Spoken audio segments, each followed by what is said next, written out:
안녕하세요. 배구 무는 것의 안지환 이태봉입니다. 진짜 오랜만이에요. 태봉이랑은 진짜 간만인 것 같은데 잘 지내셨습니까? 뭘 지내? 어디서 봤는데. 오늘 주제가 뭔지 아세요?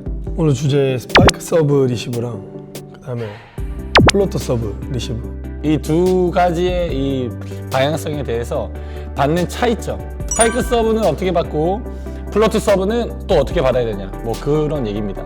스파이크 서브랑 이제 플로트 서브의 핵심적인 차이는 공기 역학적인 차이예요. 너무 어려운 얘기잖아요, 그죠? 뭐 원리를 설명하자면 마그누스 효과라고 하는 스파이크 서브의 효과가 있고, 플로트 서브는 카르만 소용돌이라는 이제 효과가 있습니다. 쉽게 말하면 스파이크 서브는 일정한 스핀을 이렇게 먹게 되죠. 근데 중요한 거는 이런 스핀이 한번 먹히기 시작하면 공의 스핀의 궤도, 스핀의 방향성은 일정하다는 거예요. 이렇게 스핀을 먹으면 어떻게 되겠어요? 이렇게 스핀을 먹으면 공기가 이렇게 빨려 들어가겠죠, 그렇죠? 공의 방향성, 궤도는 일정해지고 꽂히는 현상이 일어납니다. 빨려 들어가는 듯한 이런 현상을 가지고 있죠. 플로트 서브는 이제 카르만의 소용돌이라는 건 뭐냐면 이제 공에 회전을 안 넣는 거예요. 에너지는 작용을 했는데 공기는 그대로 있잖아요, 그죠? 그러니까 공기를 밀어내면서 갈 거 아닙니까?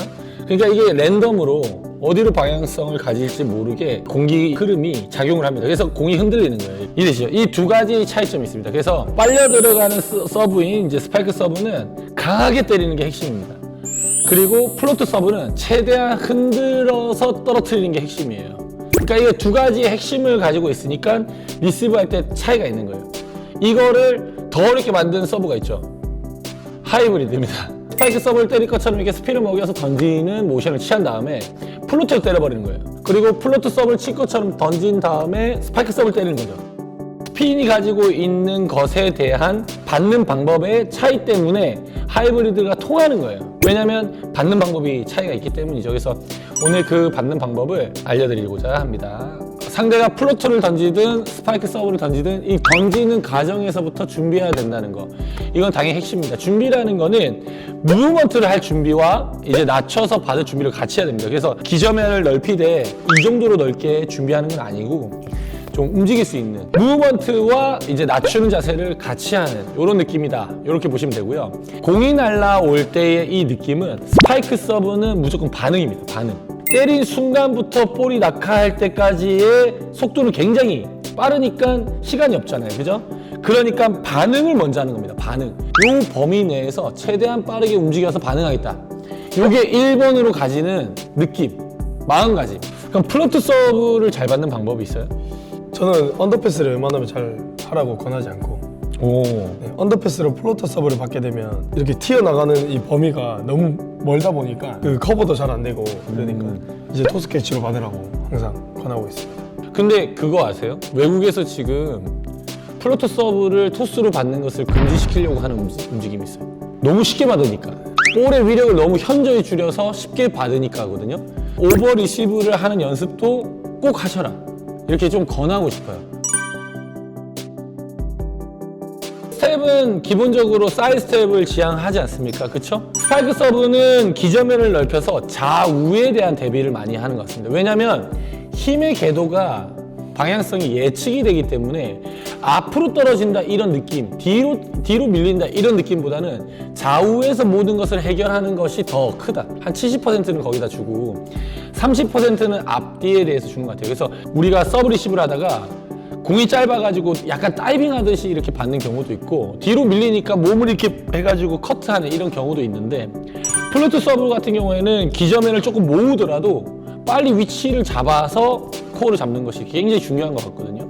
스파이크 서브 같은 경우는 제가 볼 때는 세게 때리는 게 거의 목적이다 보니까 리시브 포지션 자체를 좀 뒤로 나와서 받는 게 좀 좋은 것 같고, 플로터 서브 같은 경우는 좀 들어가서 이제 위로 띄우는 연습을 하는 게 좋지 않을까, 항상 저는 그렇게 하고 있거든요. 어떤 스텝을 잡는 과정이 결국은 상체의 밸런스를 유지시키는 데 도움을 주기 위해서도 있단 말이에요. 그래서 저는 그 부분에서 상체 움직임, 코어가 가지고 있는 역할, 이런 것들을 좀 설명하고 싶은데, 어쨌든 운동 에너지가 생긴 거잖아요. 운동 에너지를 어떻게 제어하냐에 대한 방식인데, 플로트 서브는 힘이 많이 부족하죠, 스파이크 서브에 비해서.